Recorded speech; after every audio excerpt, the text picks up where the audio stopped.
اس کے پاس پراپرٹی ہے اور وہ گھر سے ہی اس کا اخراجات چلتے ہیں، تو حج فرض ہوگا، وہ پراپرٹی بیچ کے جائے گا یا پھر نہیں؟ یہ بہت اہم سوال ہے شیخ۔ جی شیخ۔ یہ سوال اس مسئلے کے بارے میں بہت سارے لوگوں میں غلط فہمی ہوتی ہے۔ بہت سارے لوگوں کے پاس زمینیں ہیں، جائیداد ہے، کئی گھر ہیں، کئی فلیٹ ہیں، بنگلہ ہے، گاڑی ہے، لیکن اتفاق سے کیش نہیں ہے۔ اس ٹائم ان کے پاس کیش نہیں ہے۔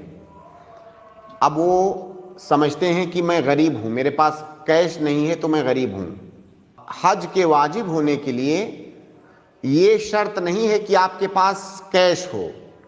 حج کے واجب ہونے کے لیے شرط یہ ہے کہ آپ مالدار ہوں، اتنے مالدار ہوں، اتنا مال، اور مال صرف پیسے کو تھوڑی کہتے ہیں، مال جی زمین جائیداد کو بھی مال ہی کہا جاتا ہے۔ اتنا مال آپ کے پاس ہو کہ آپ کا اور آپ کے بچوں کا جو بنیادی نان و نفقہ ہے، وہ تمام لوگ جن کا نفقہ آپ کے اوپر واجب ہے، وہ نفقہ چھوڑنے کے بعد اتنا اضافی مال ہو آپ کے پاس کہ آپ مکہ جا کر کے واپس آ سکتے ہیں۔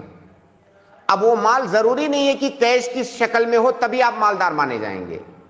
اگر وہ جائیداد، زمین جائیداد، جائیداد غیر منقولہ جس کو کہتے ہیں، اگر غیر منقولہ جائیداد بھی ہے تو آپ مالدار ہیں۔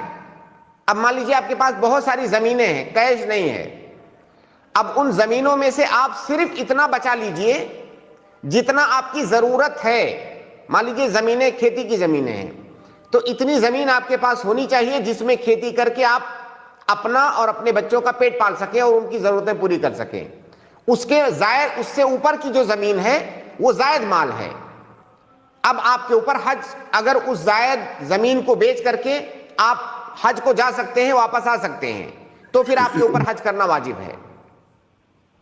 تو حج واجب ہونے کے لیے کیش ہونا یہ ضروری نہیں کہ کیش ہوگا تبھی آپ مستطیع مانے جائیں گے۔